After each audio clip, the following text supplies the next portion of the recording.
I am now ready to, answer some questions. Mr. President, the first question is from Faith Del Mundo of TV5. Hello, good morning. Good evening, Mr. President. With regards to with your trip, the 1 billion peso loan from the government of Korea, and it will be used for the Build program in Marawi rehabilitation. When will this happen, or when will this arrive in the Philippines? Well, we have the money and we have the pace, and we just cannot continue and work overnight to make it happen tomorrow. As we go forward, there should be enough time given also to government to make its effort bear its fruit. But there is no problem about the commitment. We have given that to the Maranaos and to the Moro of Mindanao and to the people of the Philippines. Okay. Dahan-dahan lang muna tayo kasi we already have the money. Donors are there everywhere, and even South Korea is still interested to help us. But we can only do so much. We cannot do it all the time and every time. And so there has to be an allowance of a timeline where we can complete the rehabilitation complete. Yes, thank you. And another question, your reaction for the proposed multi-billion building of the Senate that will be completed in 2020, and it will be transferred in BGC. Again, Mr. President, reaction nyo daw po doon sa bagong building ng Senado na gagawin po sa BGC. Yung reaction nyo daw po doon sa gagawing bagong building ng Senado dito po sa Bonifacio Global City. I seem to be having a jet lag somewhere there. I cannot make out again. Magpapagawa po ng bagong building yung Senado. Reaction nyo daw po. Sa BGC. Well, they are occupying a place na hindi kanila yan. I think it's owned by GSIS, I believe. And if they kind of a more spacious environment, I suggest that, and even in the parking and the mobility of, wala akong objection dyan. So, clarification. So, it's okay to transfer po sa BGC, Bonifacio Global City, okay? Anywhere the Senate wants to build it, we will say amen. Okay, thank you. Next question, Mr. President, is from Michael Delizo of DZMM.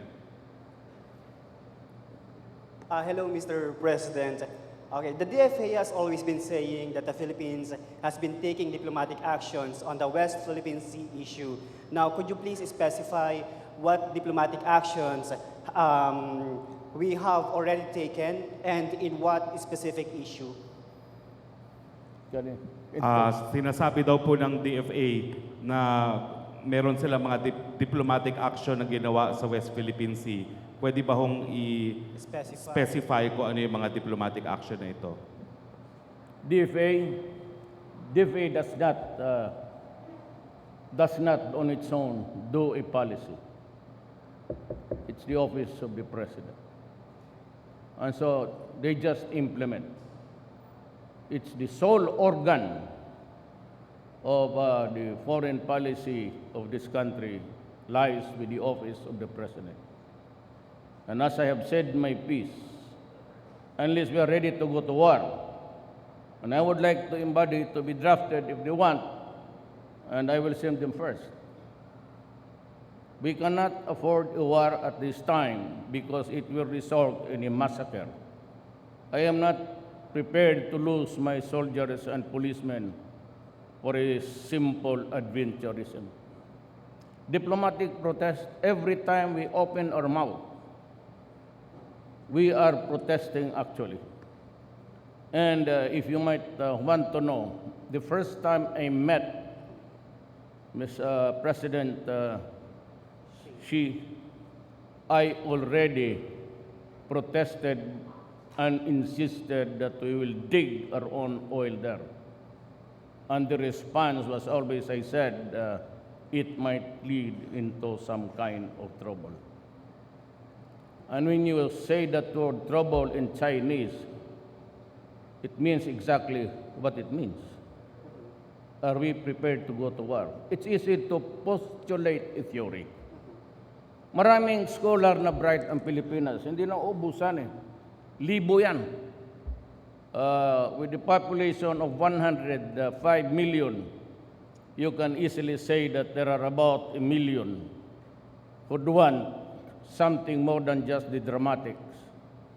Kaya ba nila? Are you being realistic or you're just indulging in a public display of brilliance? Madali sabihin yan kung hindi ka nakaupo dito. Eh kung gusto nila, sila umupo ng isang buwan, tignan natin. I'm willing, if there is an opportunity in law or the Constitution, I'd be willing to let anybody run this country and solve all the things that they have been having qualms since. Madali sabihin yan eh. Now there is an offer for a joint exploration, and others would say that it's unconstitutional. By what standard? Can't a country go into a business just because there is a pending issue of jurisdiction?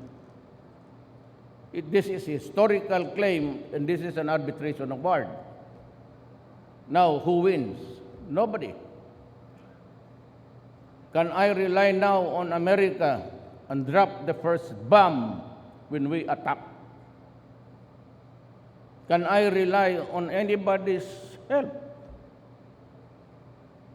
If all of my soldiers will die there, and all of the policemen to assist them, na disgrasya ang Pilipinas, sinong managot? The people will execute me right at the Luneta. And you are either inviting, if I do that, either I am inviting trouble within my country or the military and police will oust. Hindi yan preparado silang go into a suicide. He would rather dispense me rather than lose their soldiers unnecessarily and needlessly. Madali sabihin yan eh.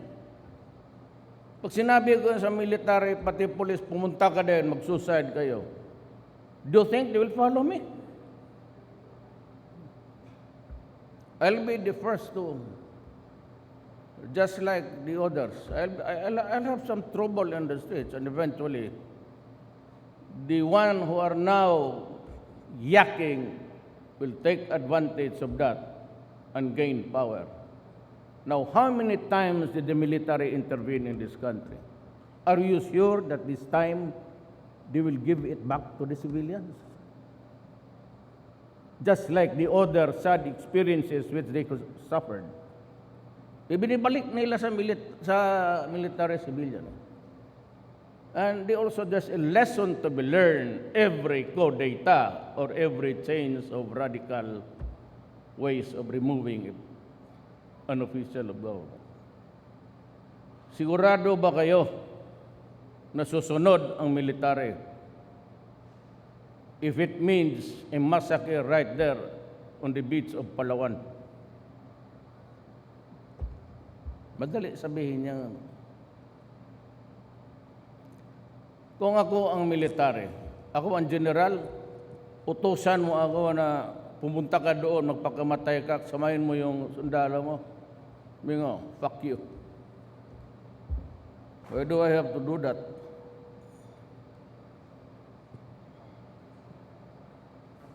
Sino gagong susunod sa iyo? This is not, this is an armed forces of service, not suicide. Mr. President, Remember that they have learned their lessons in several occasions in this country. You are not sure this time if they will give it back to the civilians. Remember that. Ako, they will not spare me. They are there because we are the duly constituted authorities, the cabinet running government. But so long as you do not ask for an impossible, they will obey. But kung sa Bisaya, ibahog nimo, you feed them to the jaws of hell, they will not. Be careful with that. Kayo mga oppositionista and all. just a quick follow-up, Mr. President. Could you confirm a report na nagalit daw kayo sa China dahil hinaras ng Chinese soldiers ang Filipino soldiers na may resupplying mission sa Ayungin Shoal? Again, Paki-confirm daw po na kung The totoo na acoustic- nagalit kayo. the acoustics really is bad. It's mounting. Pinapa-confirm lang po kung totoong nagalit daw po kayo dahil sa Ayungin, meron daw harassment na naganap, di umano. I don't know about that incident. I was busy talking to Korean officials. What kind of harassment in the first place? Before I commit myself to answer the question, what kind of harassment was this? Ang report, sir, hinaras ng Chinese soldiers ang Filipino soldiers na may resupplying mission sa Ayungin Shoal. Nagpapadala po ng mga karagdagang Filipino soldiers doon sa Ayungin Shoal. Nagharas daw po yung mga Chino na mga sundalong Pilipino na nagde-deliver ng supply sa Ayungin Shoal. I have to have a more, not even, this is the first time I've heard of it. It would be dangerous for me to answer questions without really having the slightest idea of what it is all about. Thank you, Mr. President. Last question from Jervis Manahan of ABS-CBN. Hi, good evening, sir. What is your question about the kissing? Yes, sir. Yeah, we enjoyed it. Yes, sir. It was a hubris and everybody enjoyed. Asking for malice, I do not do it in public if there is malice. I would pull the woman's down somewhere along the empty halls. So, sir, I just want to ask, because a lot of Filipinos have been criticizing you for that, well, very controversial kiss. So what can you say Kasi about... ayaw ko sa magkapalit kanila kasi bad breath sila. Kaya gano'n. Inggit lang yan. Smack. You know, I'll tell you what. There are people here from Davao. During the campaign in my mayorship days, I kissed every woman there, lips to lips. Ayaw mo maniwala, tignan mo ng footage ng ABS-CBN. Hindi lang yung smack. Yung ibang babae gusto talaga ng romance. I-style ko yan eh. Maghanap kayo ng ibang style ninyo. There is nothing wrong in a simple case, you cause an uproar. Inggit lang yan sila. Sabihin mo sa kanila, palitan nilang pustiso nila. If I may ask, sir, how did Ms. Hanilet react to... Saka hindi yan tanong yan ng mga pervert. Why do you have to dwell on kissing? Sabihin mo na lang, baka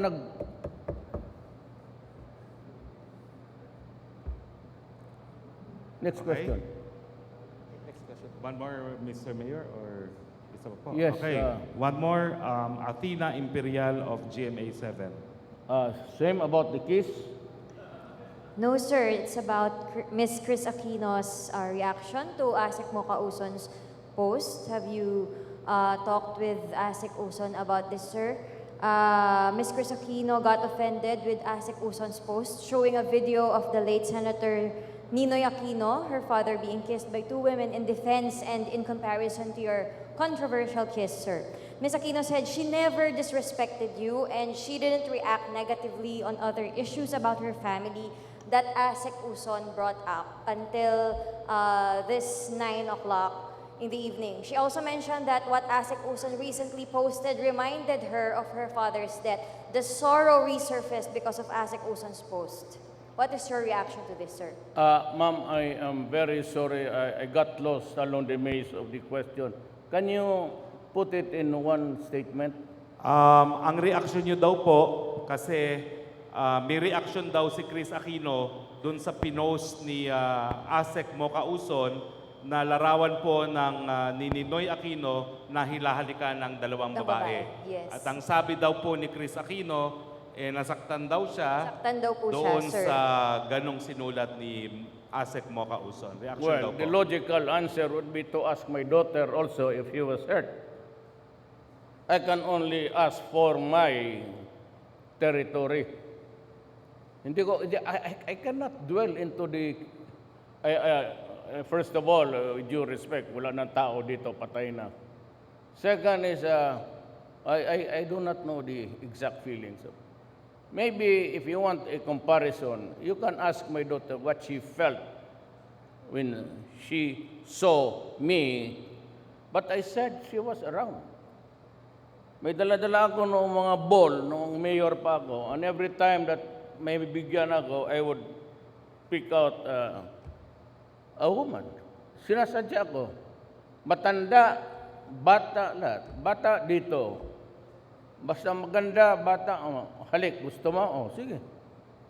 So, but I never felt any sensation, if that is what you mean.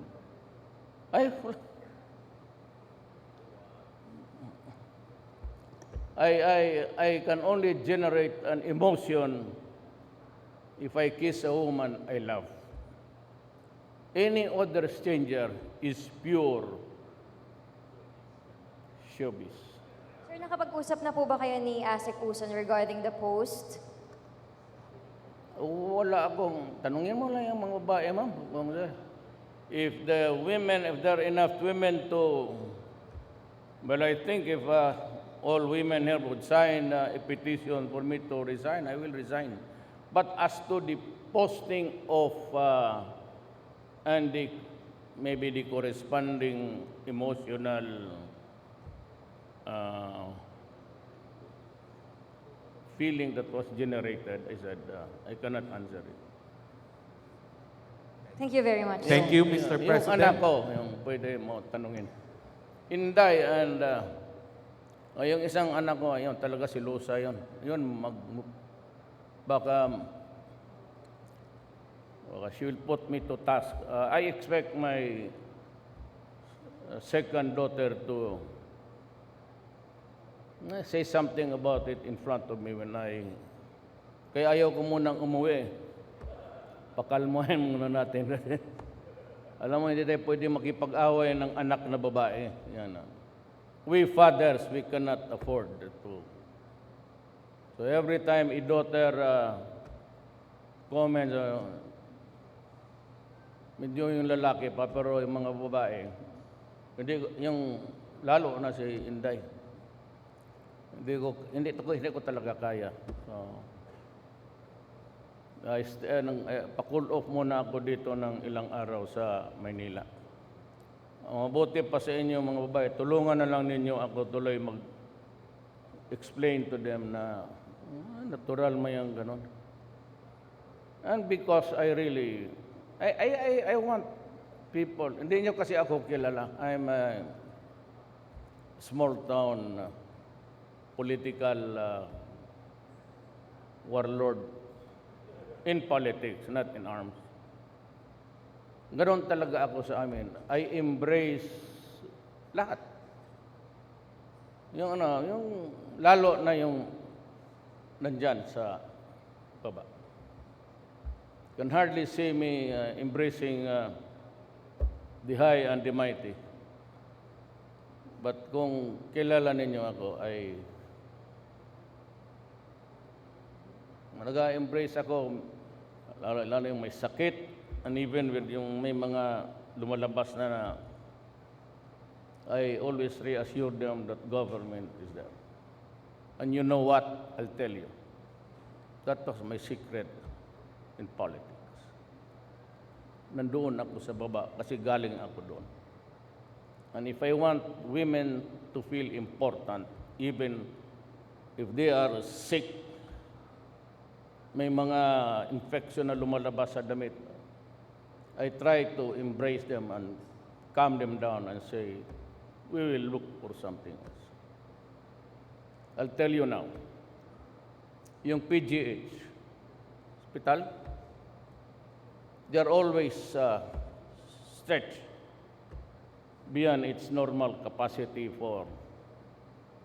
And so they said that pati yung mga intern dyan, sabihin ko na, hindi na ito, matagal ko nang tinago yan, matagal ko nang ginawa yan.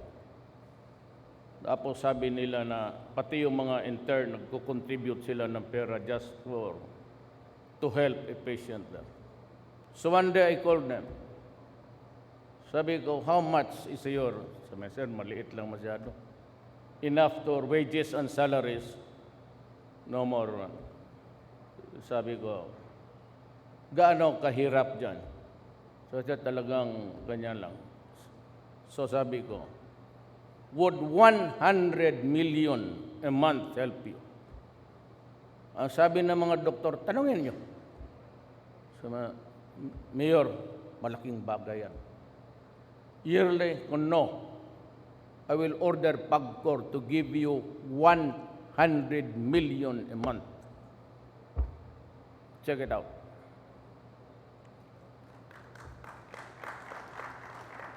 Ang media hindi nag-clap ng hands.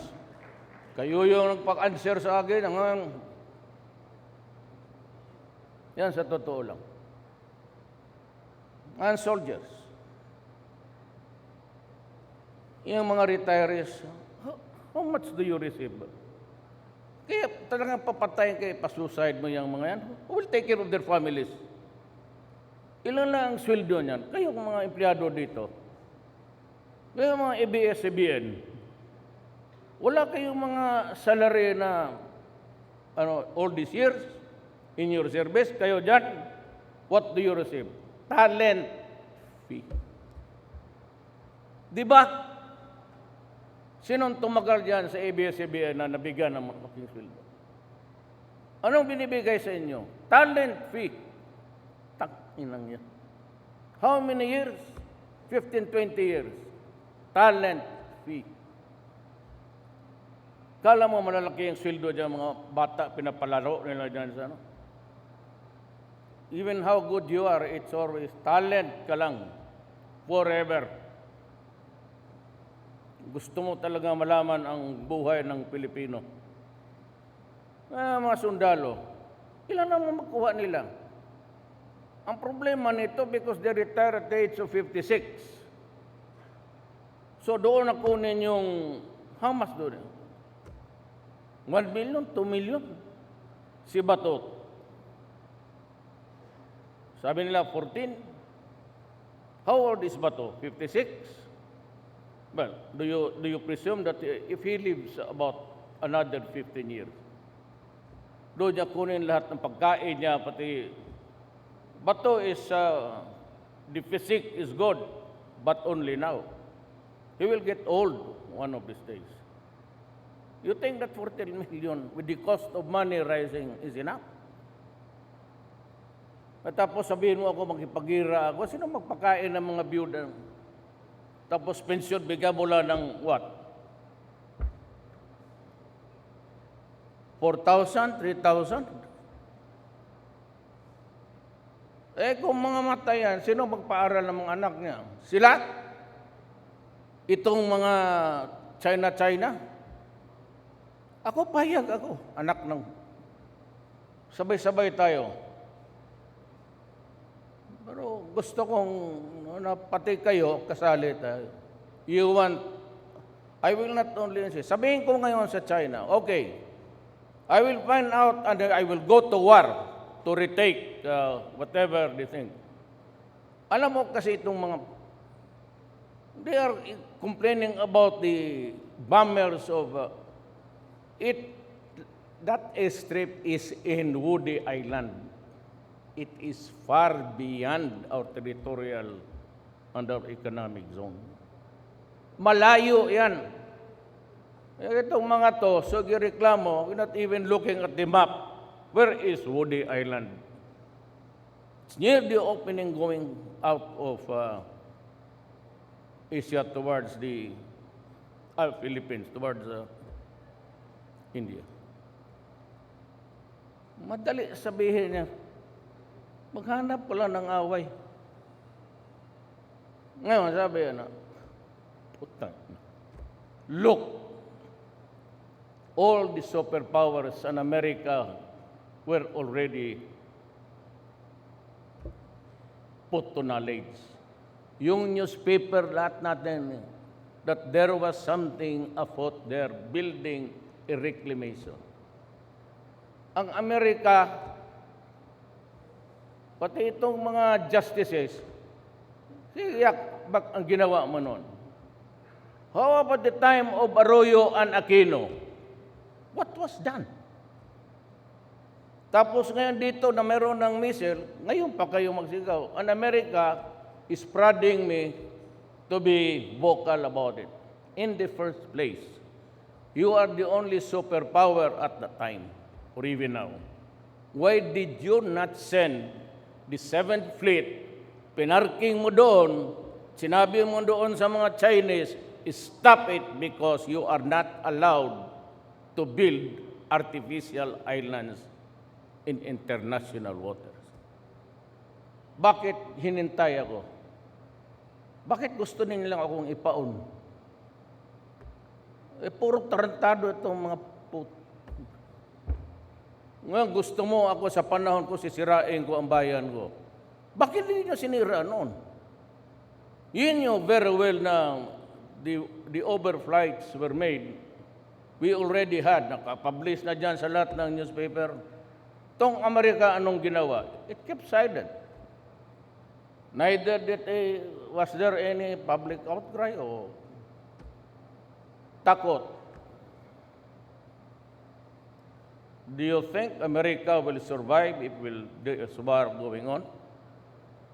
Do you really seriously think that America will be there when it goes to war with China and Russia? You must be dreaming. Bakit tayo? Kasali, bakit? Nandito yung mga... Just like World War. Second, why were we attacked by... because they were here. And this country was a colony for 50 years.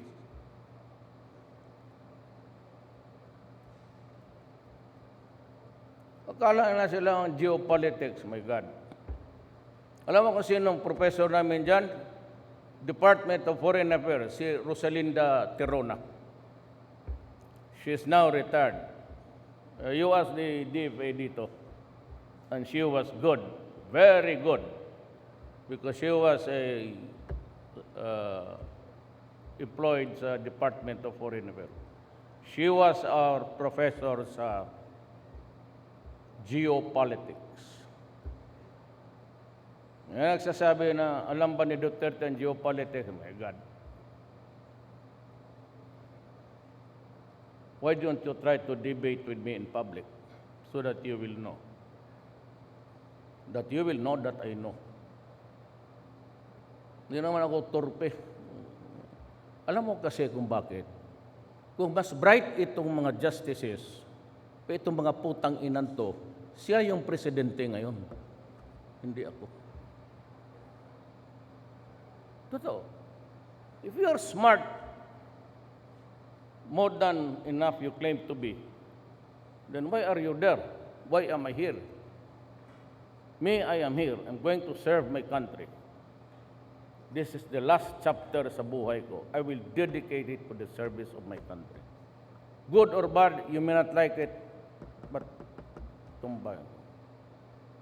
Last chapter ko na to. And I thank God that binigyan ako ng panahon mag-serve sa bayan ko. so that there will be changes in the coming days, including public order and security. There are simply too many crimes and too many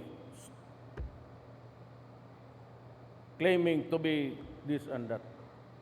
Well, remember that there is no difference actually between martial law and a declaration of national emergency. So, warning all, lahat. I'm warning all, including the human rights. It's either we behave or we will have a serious problem again.